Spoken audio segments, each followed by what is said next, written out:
இன்னைக்கு வீடியோ வந்து writ petition ஃபைலிங்கை பற்றியும் ரிட் பெட்டிஷன்ஸில் என்னெல்லாம் கிரவுண்ட்ஸ் இன்க்ளூட் பண்ணுறது, எப்படி ஒரு ரிட் பெட்டிஷனை ஆர்கியூ பண்ணுறது, எப்படி அதை கண்டக்ட் பண்ணுறதுன்றதை பற்றி சம்மந்தப்பட்ட ஒரு முக்கியமான ஒரு வீடியோ. இது வந்து ஒரு சில வருஷங்கள் ப்ராக்டிஸ் பண்ணின அப்புறம் நிறைய ரிட் பெட்டிஷன்ஸை வந்து ஹேண்டில் பண்ணினதுக்கு அப்புறம் கிடைக்கக்கூடிய ஒரு சில நாலேஜும் டிப்ஸையும் பேஸ் பண்ணி, நிறைய சீனியர்ஸ் கொடுத்த டிப்ஸையும் பேஸ் பண்ணி நான் வந்து இந்த வீடியோ வந்து க்ரியேட் பண்ணியிருக்கேன். இந்த வீடியோவில் இருக்கிற கண்டென்ட் எல்லாமே வந்து ஒரு ப்ராக்டிக்கல் நாலேஜ் சம்மந்தப்பட்டதாக இருக்குமே தவிர்த்து தியரட்டிக்கலாக அவுட் ஆஃப் த புக்ஸ்ன்னு இருக்காது. இது ரிட் பெட்டிஷன்ஸோட எப்படி ஹேண்டில் பண்ணுறதுன்றது ஆரம்பத்துலேருந்து எண்ட் வரைக்கும் ஹேண்டில் பண்ணக்கூடிய விஷயங்கள், அது சம்மந்தமாக ஒரு சில டிப்ஸ் வந்து இந்த வீடியோவில் கிடைக்கும்.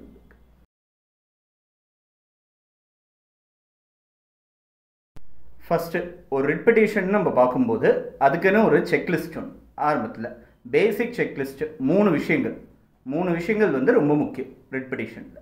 ஒன்று வந்து பார்ட்டிஸ், அதாவது யார் மேலே ரிட் பெட்டிஷன் ஃபைல் பண்ணுறதுன்றது. ஒரு பர்டிகுலர் டிபார்ட்மெண்ட்டை சேர்ந்த ஒரு ரிட் பெட்டிஷன் ஃபைல் பண்ணுறதா இருந்ததுன்னா, ரெவன்யூ டிபார்ட்மெண்ட் மேலே பட்டா சம்மந்தமாக ஒரு ரிட் பெட்டிஷன் ஃபைல் பண்ணுறதா இருந்தாலோ, இல்லை ரெவன்யூ ரெக்கார்ட்ஸ் சம்மந்தமாக ஒரு ரிட் பெட்டிஷன்னா ரெவன்யூ டிபார்ட்மெண்ட் மேலே. So state of Tamil Nadu represented by secretary department of revenue அப்படின்னு சொல்லிட்டு அந்த ரிட் பெட்டிஷனோட டைட்டில் ஒரு பார்ட்டி ஒன்று வரும். அதே மாதிரி ரெண்டாவது பார்ட்டி அதில் சம்மந்தப்பட்ட கலெக்டர் அல்லது தாசில்தார் அவங்கள வந்து ஒரு பார்ட்டியாக சேர்க்க வேண்டியதாக இருக்கும். ஸோ இந்த பார்ட்டிஸுன்றது ரொம்ப முக்கியம். இதுவே வந்து போலீஸ் டிபார்ட்மெண்ட் சம்மந்தமாக ஒரு ரிட் பெட்டிஷனாக இருந்ததுன்னா, அந்த particular state of Tamil Nadu represent by inspector of police police station, அல்லது state of Tamil Nadu represented by secretary ministry of home அப்படின்னு சொல்லி அதை செப்பரேட்டாக அந்த ஒரு பர்டிகுலர் பார்ட்டியை வந்து அரே பண்ணுறது ரொம்ப ஒரு முக்கியமான விஷயம். ஒரு தேவையான பர்சனை சேர்க்காமல் விடக்கூடாது. அதே மாதிரி தேவையில்லாத பர்சன்ஸை வந்து அனாவசியமாக சேர்த்துட்டு இருக்கக்கூடாது. அது ரொம்ப முக்கியமான விஷயம். ரிலீஃப் யார் மேலே கிளைம் பண்ணுறோன்றது மட்டுமே இல்லாமல், ரிலீஃப் யார் மூலமாக கிளைம் பண்ணுறோம் எல்லாத்தையும் வந்து அந்த சம்மந்தப்பட்ட பர்சன்ஸ் எல்லாரையும் பார்ட்டிஸாக சேர்க்க வேண்டியது அவசியமான ஒரு விஷயமா இருக்குது. So parties. ரெண்டாவது கிரவுண்ட்ஸ். ரிட் பெட்டிஷனில் முக்கியமான விஷயம் கிரவுண்ட்ஸ். அந்த கிரவுண்ட்ஸை எப்படி டிராஃப்ட் பண்ணுறதுன்றது இப்போ ஒரு சில விஷயங்கள், ஒரு சிம்பிள் டிப்ஸ் வந்து நம்ம பார்ப்போம். ஃபஸ்ட்டு ரிட் பெட்டிஷன் சம்மந்தப்பட்ட ஃபேக்ட்ஸ், எல்லா ரெலவெண்ட் ஃபேக்ட்ஸையும் தனிப்பட்ட முறையில் ஒரு பேப்பரில் வந்து நம்ம நோட் பண்ணி வச்சுக்க வேண்டியது.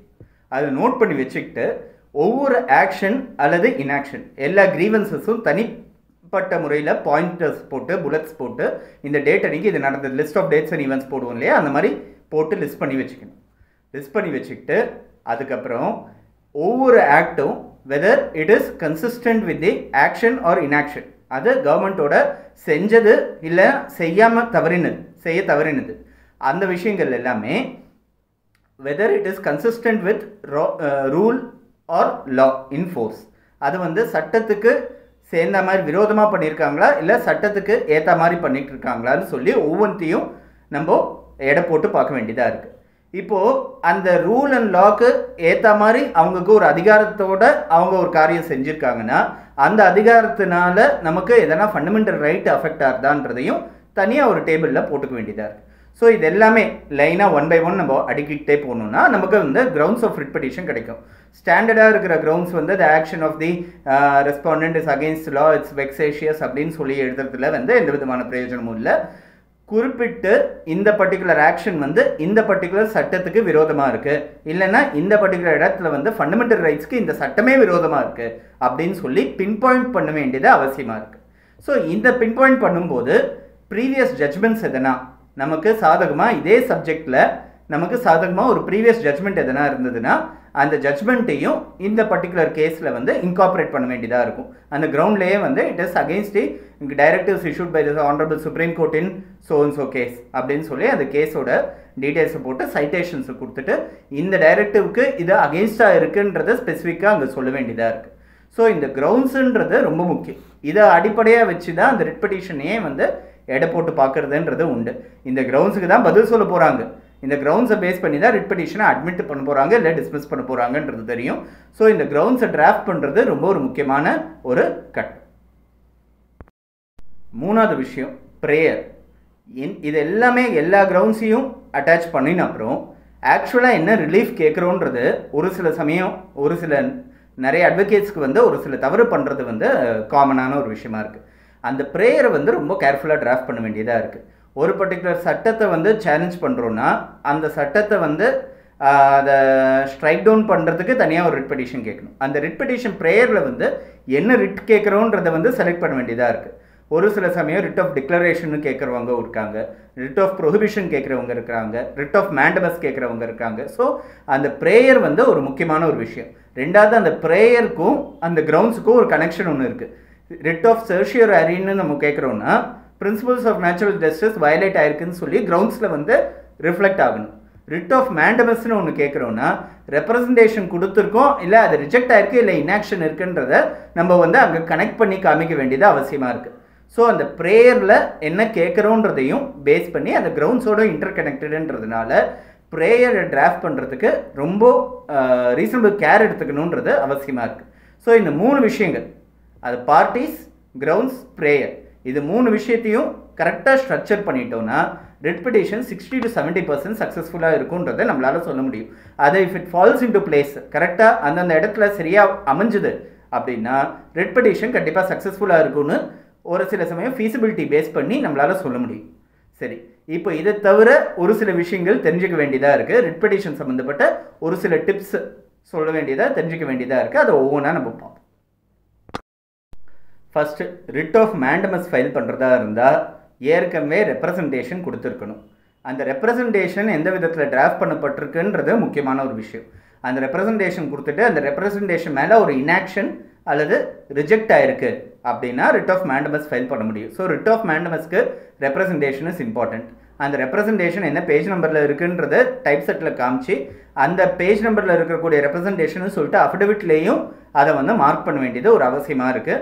ரிட் ஆஃப் மேண்டமஸ்க்கு ரெப்ரசன்டேஷன் வந்து நெசசரி பார்ட், அது வந்து எல்லாருக்கும் தெரிய வேண்டிய ஒரு விஷயம்.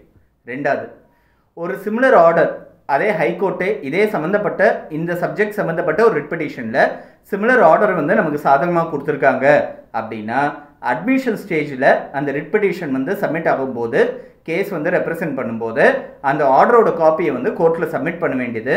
இல்லைனா அந்த ஆர்டரை கோட் பண்ணி இந்த மாதிரி இதே ஆனரபிள் மெட்ராஸ் ஹைகோர்ட் இல்லைனா மேலே இருக்க சுப்ரீம் கோர்ட் வந்து இதே சப்ஜெக்டில் இந்த மாதிரி ஆர்டர்ஸ் பாஸ் பண்ணியிருக்காங்க, ஸோ இதை கன்சிடர் பண்ணி இந்த ரிட் பெட்டிஷனை அட்மிட் பண்ணி ஃபேவரபிள் ஆர்டர்ஸ் பாஸ் பண்ணுங்க அப்படின்னு கேட்குறது அவசியமாக இருக்குது.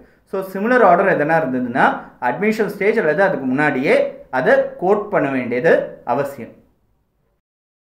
இப்போ ஒரு ரிட் பெட்டிஷன் ஃபைல் பண்ணிட்டோம், கோர்ட் அட்மிட் பண்ணியாச்சு, நோட்டீஸ் கொடுத்தாச்சு, கவர்மெண்ட் சைட்லேருந்து ஒரு கவுண்டர் அஃபிடவிட் ஒன்று ஃபைல் பண்ணுறாங்க. அந்த கவுண்டர் அஃபிடவிட்டில் கவர்மெண்ட் சைட்லேருந்தோ இல்லை டிபார்ட்மெண்ட் சைட்லேருந்தோ இந்த ரிட் பெட்டிஷனில் நீங்கள் சொன்ன இந்த ஆக்ஷன் வந்து நாங்கள் சட்ட ரீதியாக தான் நடந்துக்கிட்டோம், ரூல்ஸ் படி தான் நாங்கள் நடந்துக்கிட்டோம், விதிமுறைகளுக்கு உட்பட்டு தான் நாங்கள் நடந்துக்கிட்டோம்னு சொல்லி அவங்க எதனா ரூலை கோட் பண்ணுறாங்க அப்படின்னா இமீடியட்டாக அதை பேஸ் பண்ணி ஆர்கியூமெண்ட்டுக்கு போகிறத விட அந்த ரூலையும் சேலஞ்ச் பண்ணி ஒரு ரிஜாயிண்டர் அஃபிடவிட் ஒன்று ஃபைல் பண்ணி அந்த ரூலே சட்டவிரோதமானதாக இருக்குது, இது வந்து ஃபண்டமெண்டல் ரைட்ஸ்க்கு வயலேட்டிவாக அந்த பர்டிகுலர் ரூல் எந்த பேசிஸில் வந்து இவங்க இவங்க வந்து நடந்துக்கிட்டாங்களோ அந்த பேசிஸே வந்து ஃபண்டமெண்டல் ரைட்ஸ்க்கு வயலேட்டிவாக இருக்குது அப்படின்னு சொல்லி கோர்ட்டில் வந்து ஒரு ரிஜாயிண்டர் அஃபிடவிட் ஃபைல் பண்ணி ஃபைட் பண்ணுறது ஒரு நல்ல ஒரு ப்ராக்டிஸை நிறைய பேர் செய்யக்கூடிய ஒரு ப்ராக்டிஸ் இது இருக்குது. அது கூடவே ஒரு அமெண்ட்மெண்ட் பெட்டிஷனும் ஒன்று ஃபைல் பண்ணி ப்ரேயரையும் அமெண்ட் பண்ணிட்டு அந்த பர்டிகுலர் ரூலை வந்து குவாஷ் பண்ண சொல்லி கேட்டு இல்லை அதை வந்து அன்கான்ஸ்டியூஷனல் டிக்ளேர் பண்ண சொல்லி கேட்டு ஒரு அமெண்ட்மெண்ட் அஃபிடவிட்டும் ஃபைல் பண்ணுறதுன்றது உண்டு. ஸோ கவுண்டர் அஃபிடவிட் வந்து சட்ட ரீதியாக தான் நாங்கள் நடந்துக்கிட்டோம் அப்படின்னா, ஆனால் நம்ம ரிட் பெட்டிஷனும் கன்வின்சிங்காக இருக்குது, இது நமக்கு நடந்தது ஒரு ஃபண்டமெண்டல் ரைட்ஸ் வயலேஷன் தான் அப்படின்னா இந்த சட்டமே வந்து ஃபண்டமெண்டல் ரைட்ஸ்க்கு அகெயின்ஸ்டாக இருந்திருக்குன்றதுனால இதே நம்ம வந்து இந்த சட்டத்தை வந்து அன்கான்ஸ்டியூஷனல் டிக்ளேர் பண்ணணும் அப்படின்னு சொல்லி ஒரு ரிஜாயிண்டர் அஃபிடவிட் ஃபைல் பண்ணுறது நல்லது. ஒரு ரிட் பெட்டிஷன் ஆர்கியூமெண்ட்டுக்கு வரும்போது முக்கியமாக செக் பண்ணுற 2 விஷயம். ஒன்று, லீகல் ஸ்டாண்ட் பாயிண்டில் எதனா சேஞ்சஸ் எதனா இருக்கா, is there any change in the law in force அப்படின்றத முக்கியமாக பார்க்க வேண்டிய ஒரு விஷயம். ரெண்டாவது விஷயம், ஜட்ஜ்மெண்ட் வந்து எந்த ஜட்ஜ்மெண்ட்டை பேஸ் பண்ணி இந்த ரிட் பெட்டிஷன் ஃபைல் பண்ணப்பட்டிருக்கோ அது ஏதாவது ஒரு விதத்தில் ஓவர் ரூல் ஆயிருக்கா அப்படின்றதையும் பார்க்க வேண்டியது அவசியமான விஷயம். இது ரெண்டுத்தையும் செக் பண்ணிவிட்டு அதுக்கப்புறம் ஆர்கியூமெண்ட்டுக்கு போகிறது அட்வைசபிள், அது ஒரு விஷயம். ரெண்டாவது, ஒரு ரிட் பெட்டிஷன் ஆர்கியூ பண்ணும்போது ஒரு ஸ்ட்ராங்கான ஒரு ஆர்கியூமெண்ட்டை மையப்படுத்தி அதை சுற்றி நிறைய ஆர்குமெண்ட்ஸை வந்து வைக்கிறதுன்றது ஒரு காமனான ஒரு ப்ராக்டிஸ் உண்டு. ஒரு ஆர்குமெண்ட் ரொம்ப ஸ்ட்ராங்காக இருக்கணும், ஏன்னா அந்த நேரம் வந்து ரொம்ப கம்மி. ஜட்ஜஸ் முன்னாடி லார்ட்ஷிப்ஸ் முன்னாடி நின்று அந்த கேஸை வந்து ப்ரெசென்ட் பண்ணுறதுக்கு நமக்கு கிடைக்கக்கூடிய ஒரு நியாயமான ஒரு நேரம், அந்த ஆடியன்ஸ் வந்து ரொம்ப கம்மியான நேரம். அந்த நேரத்துக்குள்ளே அந்த ஸ்ட்ராங் பாயிண்ட்டை டெலிவர் பண்ணியாச்சுன்னா அந்த பேசிஸில் வந்து நம்ம மிச்ச ஆர்குமெண்ட்டை வந்து நம்ம கொண்டு போகலாம். அதனால் ஒரு ஸ்ட்ராங்கான ஒரு பாயிண்ட்டை ப்ரிப்பேர் பண்ணி வச்சுக்கிறது நியாயமான ஒரு விஷயம். அது வந்து எந்த விதமான சுற்றி வளைச்சி இருக்கக்கூடாது. இப்படி இருக்குது, இதனால் இப்படி இருக்குது, இதனால் இப்படி இருக்குதுன்னு சொல்லி ஒரு ரவுண்ட் அபவுட் ஒரு சர்க்கஸ் மாதிரி இருக்கக்கூடாது. ஸ்ட்ரெயிட்டாக டு த பாயிண்ட்டாக எசர்பிக்காக ஒரு ஸ்ட்ராங்கான ஒரு பாயிண்ட் வந்து ஒன்று இருக்க வேண்டியது அவசியம். ஒருவேளை ஆர்குமெண்ட் முடியும் போது ஜட்ஜ் வந்து கன்வின்ஸ் ஆகலை, கோர்ட் வந்து அந்த ரிட் பெட்டிஷனோட ஆர்குமெண்ட் பேஸ் பண்ணி கன்வின்ஸ் ஆகலை அப்படின்ற ஒரு சூழ்நிலை ஏற்பட்டது அப்படின்னா இமீடியட்டாக ஒரு சில ரிட் பெட்டிஷன்ஸில் அந்த சான்சஸ் இருக்குது.